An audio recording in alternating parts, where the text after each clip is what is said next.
Hi everyone, this is Sriparna, and if you are following my videos, then you know we are discussing about the intelligent agents for artificial intelligence. In the last lecture, we have discussed about the introduction of intelligent agents. Now, in this particular lecture, we are going to talk about the different concepts for agents. And if till now you haven't subscribed to my channel, please do so for regular updates. So, the different concepts for agents. What are the concepts that we are going to discuss today? That are the rationality, omniscience.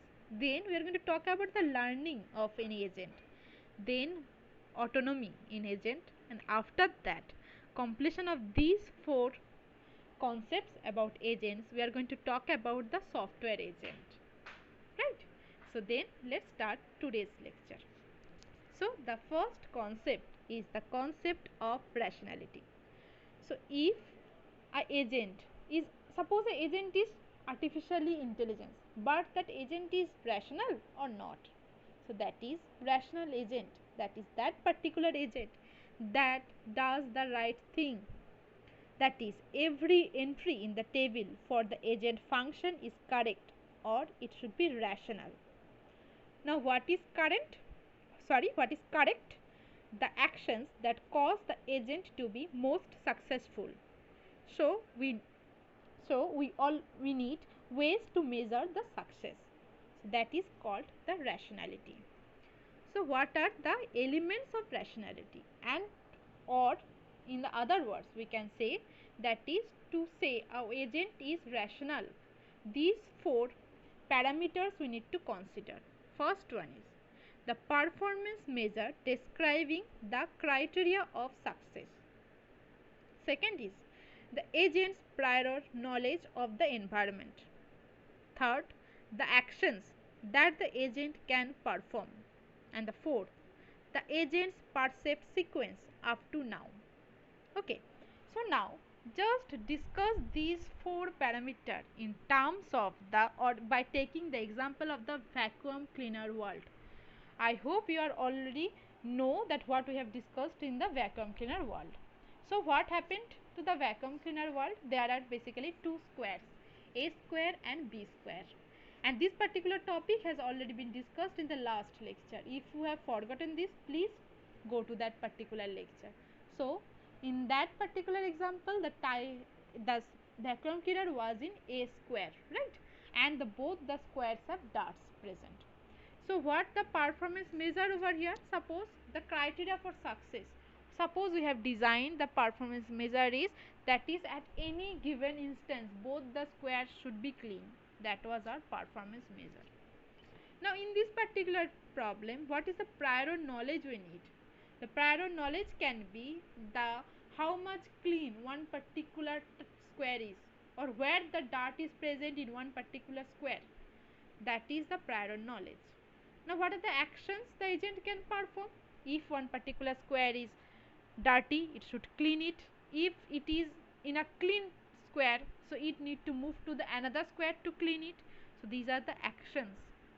And the agent's perceived sequence. So that means what? If it has already gone to A square and it has already cleaned it, then it will go to the square B to clean it. If it had already cleaned the B square as well, then it need not to move to A square until a certain time has been gone, or until that particular tile is already clean. So that was the agent's perceived sequence. So these are the four parameters you need to always consider while considering whether the agent is a rational one or not. So a rational agent for each possible perceived sequence should select an action expected to maximize its performance measure given the evidence provided by the perceived sequence and whatever built-in knowledge the agent has. That is, the cleaned tiles at all times in vacuum cleaner world. Now just have one example of rational agent that based on the performance measure. That is, suppose we are going to awards. Each point or 1 point for each clean square. That is, at if each time state, that is over 10,000 time state, we need to calculate how many points have been accumulated in that particular vacuum cleaner agent. If it cross a particular number, suppose after a 10,000 time steps it has gained 500 points, so, and we have designed the threshold as 400, so we might say that the agent is performing very well. And as we have already discussed, for the prior knowledge about the environment, that was the geography of the environment. For the particular problem, there are the geography of the environment is there are only two squares are present. And what are the effect of actions, that is also the prior knowledge, that is if the action is suck, then the effect will be a clean tile. So these are the two prior knowledge about the environment, that is the geography and the effect of the actions. Now the actions in the particular vacuum cleaner that it can perform are the left, right, suck and no op, that is a no operation. And the percept sequence, that is where the agent is and whether the location contains dirt or it is a clean one. And under this circumstance we can say that the agent is rational. Now after the rationality, it is about omniscience. An omniscient agent knows the actual outcome of its actions in advance. That is, no other possible outcomes can be. However, it is impossible in real world. Why? The world is changing by its own way. You cannot know what will be the actual outcome of its action in advance. You cannot future predict, right? We cannot do that. So that is why we can say that is the rational agents are not omniscient. As the main feature for omniscience agent is that it should know the actions or the outcomes of one particular action before it is happening, that is in advance, that is a futuristic prediction thing is there. So that is why the difference between rationality and omniscience is. Then we have come to the third concept about the agents, that is the learning. So just try to answer one particular question, that is, does a rational agent depend on only current percept? Or only current percept is enough for a rational agent?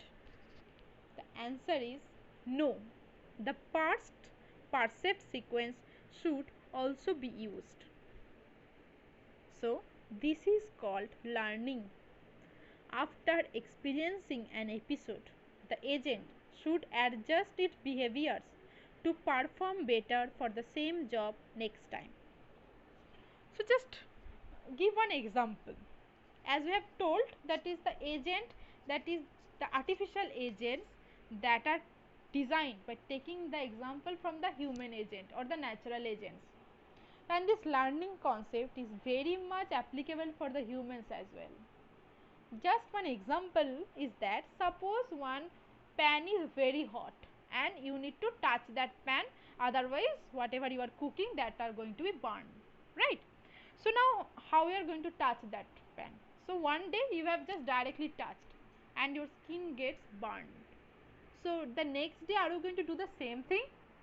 No, you are going to take any other utensil or any other tongue or something like that to take the pan out of the gas, right? You are going to use one cloth, or a wet cloth will be enough to just take the or to capture the particular pan from the gas. So that is, if after learning that touching a very hot pan is going to burn our hand, we are adjusting our performance and we are doing better, we are adjusting our behavior and we are performing better for the same job of taking out the particular hot pan from the gas oven. That is, same job has been performed in a much more better way by the experience that we have learned from the previous day, right? So this is the learning. Same thing is there for the agents as well.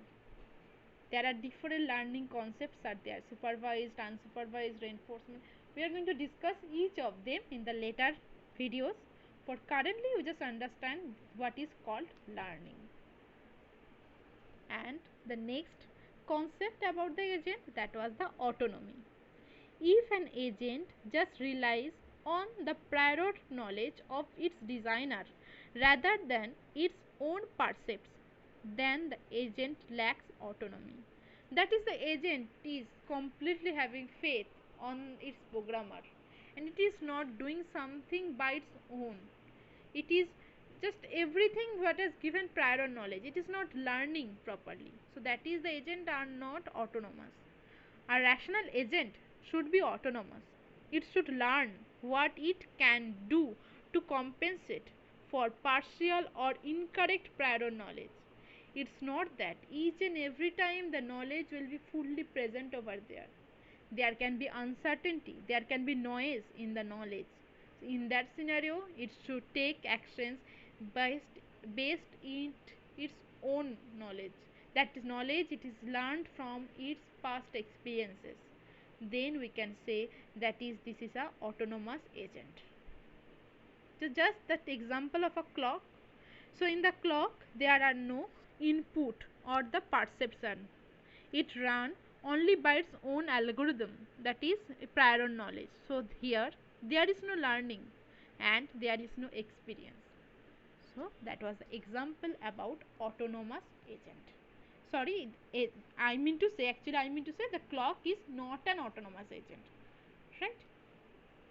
So the last topic about the concepts of agents, that is today's lecture, that is the software agents. So these are all artificial but very complex environments. Those agents working in those environments are called software agents. Another name is soft pods, because all parts of the agent are software. One example we have discussed in the last class. Hey Google, what's the time now?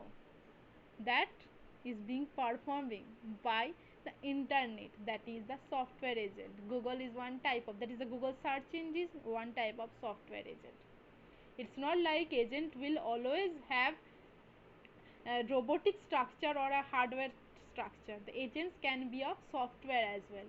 And in this particular example, that is, hey Google, what is the time currently? Here what are the sensors it has? Sensor is that listening. You have a microphone in your phone, that microphone is listening whatever you are telling. And what is the actions it is doing on the environment, that is, it is going to give you the result of the current time. So it has percepts, it has the actions, or in other words, there are sensors present, there are actuators present, but they are not hardware present. That you are not seeing something like eyes, something like hands, that are the agents we have discussed in the last lecture, but they are present in the software. So this is all about software agents. So with this we are going to conclude this particular lecture. This is the second lecture of the intelligent agents, and we have already told that it will be a 4 lecture series for only this intelligent agent parts. So on the next lecture we are going to discuss about the types of environments. So for that amount of time, thank you everyone for investing your time, and please do subscribe for regular updates. Happy studying.